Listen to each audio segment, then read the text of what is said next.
habis dikurubungi yang kecil-kecil. Nggak pernah melihat. Tapi seorang kalau naik kapal terbang dari atas, oh ini Monas.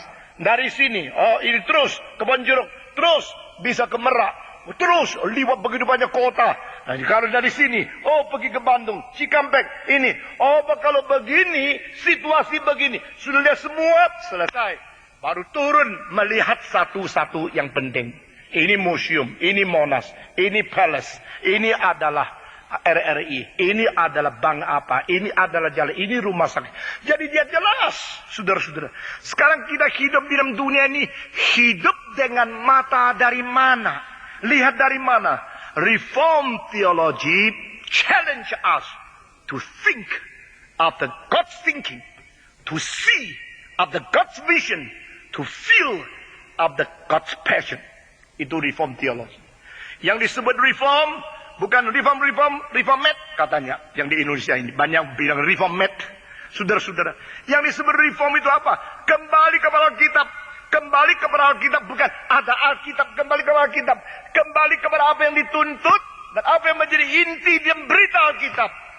Return to the throne of God. Return to the revelation of God. Return to the submission to Him. Return to His own illumination. Saudara-saudara, to think of the God's thinking, to feel of the God's passion, to see of the God's vision. Jikalau kita bisa melihat seluruh dunia dengan pandangan dari Tuhan Allah sendiri, maka kita bisa memikirkan segala sesuatu sesuai pikiran Tuhan sendiri. Kita bisa merasakan sesuatu sesuai dengan compassion Tuhan Allah sendiri. Pasti lain. Pasti lain. Kenapa ada orang melihat sesuatu kok begitu jelas ya? Begitu tuntas dan begitu akurat. Kenapa ada orang tidak bisa lihat? Nah saudara-saudara, orang yang cuma ada di dalam pelayanan gejala saja, menjadi budak fenomenon, orang semacam demikian dia hanya ambil sesuatu lalu di situ teriak-teriak. Tapi orang yang mengerti prinsip, mengerti akan seluruh kerangka, mengerti seluruh filsafat, dia melihat daripada sesuatu tempat yang tidak gampang digoncangkan. Saudara-saudara sekalian, jika engkau berada di suatu tempat terlepas daripada kegoncangan fenomenon, lalu berada di suatu tempat yang sangat penting, engkau akan tidak sembarangan ikut putar-putar. Di seluruh roda yang putar terus, ada satu titik yang hampir tidak kena pengaruh, yaitu porosnya. Saudara-saudara, kalau engkau sudah sampai pada pusat, sampai pada paling titik senternya, biar yang lain putar, engkau di situ tenang melihat segala putarnya, dan mereka dipengaruhi kamu, bukan kamu yang dipengaruhi mereka. Nah itulah hidup orang Kristen. Orang Kristen hidup di dalam intinya arus rencana dan pimpinan Tuhan Allah dalam sejarah. Itu semua orang Kristen harus tenang, stabil untuk melihat segala sesuatu melalui takhta Tuhan. Bukan ikut ribut dan karu-karuan, orang nangis kita nangis, orang kuyu kita kuyu. Seperti orang gila. Saudara-saudara. Nah ini kedua hal yang saya lihat. Selain dari rencana Allah yang kekal, yang lebih daripada apa yang disebut sebagai praktis, yang dirasakan oleh keadaan keterbatasan manusia. Inilah yang perlu. Hal yang kedua adalah kita bagaimana melihat dunia ini. Paulus berkata, mari kita melihat dari sebelum dunia diciptakan. Kita melihat dari takhta Tuhan. Inilah pasal pertama. Saudara-saudara sekalian, dari situ melihat, maka orang eksistensialisme yang gembar-gembor 30 tahun yang lalu, mereka adalah pegang sesaat ini, catch the moment and use it with your absolute freedom to create your own future. Itu adalah moto dari eksistensialis. Eksistensialis, mereka menganggap diri sebagai sesuatu kemutlakan pusat yang berhak mutlak untuk menciptakan hari depan sendiri. Saya exist, saya berada dengan kekuatan saya dan dengan bijaksana saya, dengan hak saya mempergunakan setiap saat sekarang lalu menciptakan hari depan bagi diri sendiri. Akhirnya saya berkata, sejarah membuktikan mereka menggeserkan diri dengan keterbatasan diri mereka, dengan eksistensi untuk menggerogoti eksistensi sendiri. Itu eksistensialisme.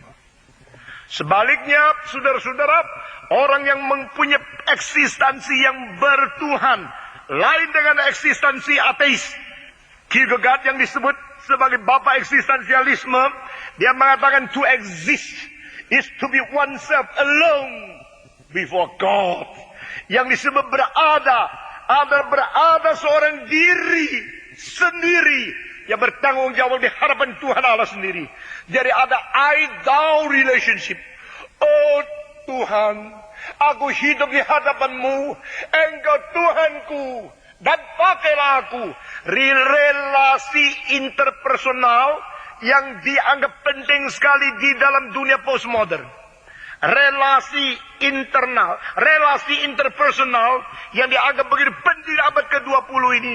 Saudara-saudara, sebenarnya di dalam seluruh sejarah yang paling mula mementingkan adalah Musa. Di dalam fase 90 daripada Mazmur, Musa berkata, "Ya Allah, sebelum gunung-gunung itu lahir, sebelum bumi diciptakan, Engkau adalah tempat perdiamanku untuk selama-lamanya. Engkau adalah Allah. Engkau, aku, Engkau." I-thou relationship is not started from Martin Buber, the professor in the Hebrew University in the first part of the 20th century. But I-thou relationship started from the very beginning in the Bible. Musa penulis kitab suci pertama, penulis Kejadian, dan dia juga penulis syair mengenai aku dan Allah yang paling penting. Nah, saudara-saudara, di sini Paulus justru mau menyatakan sesuatu yang mengakibatkan kemungkinan menemukan I-thou relationship di Efesus pertama. Di situ dia mengatakan kepada kita bahwa kita harus sadar, dan saya berdoa berlutut di hadapan Tuhan Allah supaya kamu dicelikkan matanya dan kamu boleh melihat dengan jelas. Saudara-saudara, Paulus berkata, aku minta kepada Bapa supaya memberikan roh yang memberikan wahyu dan bijaksana untuk memberikan pencerahan ke dalam mata hatimu. Dan engkau boleh melihat dengan sungguh. Engkau boleh mengenal dia dengan sejati.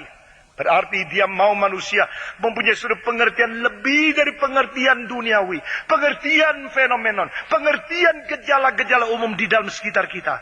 Dia mau mengajak kita melihat sesuatu lebih tinggi daripada apa yang bisa dilihat oleh dunia. Saudara-saudara, kembali kepada tadi. Dua macam cara melihat. Satu cara melihat dari diri saya melihat sekitar. Kedua, diri saya bergabung dengan Tuhan Allah melalui takhta dia melihat. Saudara-saudara, ikut dia melihat. Seperti misalnya, ini cuma ambil contoh saja. Erang Raja Wali mencokol satu kura-kura lalu dibawa ke atas. Kura-kura itu keluarkan kepalanya. Baru tahu dunia gini ya. Dulu saya selalu di kolong. Nggak tahu apa-apa. Taunya cuma makan nyamuk. Taunya cuma jalan pelan-pelan. Wih, sekarang bisa begitu cepat. Kalau saya jalan, kura-kura kalau jalan tahu nggak? Pelan kan?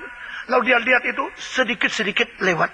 Sekarang dipegang sama Raja Wali. Waktu Raja Wali pegang dia, anggaplah itu Raja Wali yang betul-betul cinta kura-kura yang tidak dibuang.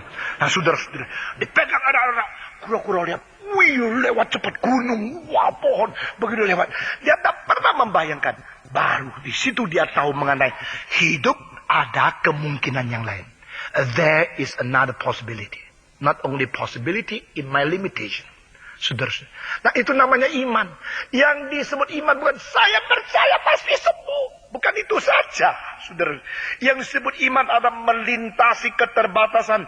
Lalu engkau melihat sesuatu sesuai firman, pandangan, perasaan, wahyu Allah. Sehingga engkau mempunyai satu pandangan yang sama sekali, skupnya berbeda. Lingkupnya berbeda, perspektif berbeda. Dan akibat untuk mempengaruhi hidup juga berbeda. To see through God's vision. To stand before the throne of God. To feel after God's passion, to think after God's truth. Saudara-saudara, puji Tuhan. Paulus mau orang Kristen seperti ini. Nah, saudara-saudara, ketiga, di sini kita melihat menulis Efesus supaya gereja atau orang-orang yang berada dalam tubuh Kristus, yang disebut sebagai mempelai perempuan dari Yesus Kristus. Mereka mempunyai sesuatu kekuatan yang tidak tergoncang menghadapi dunia yang serba gerak ini. Saudara-saudara sekalian, mengapakah Paulus di dalam Efesus pasal pertama memberikan sesuatu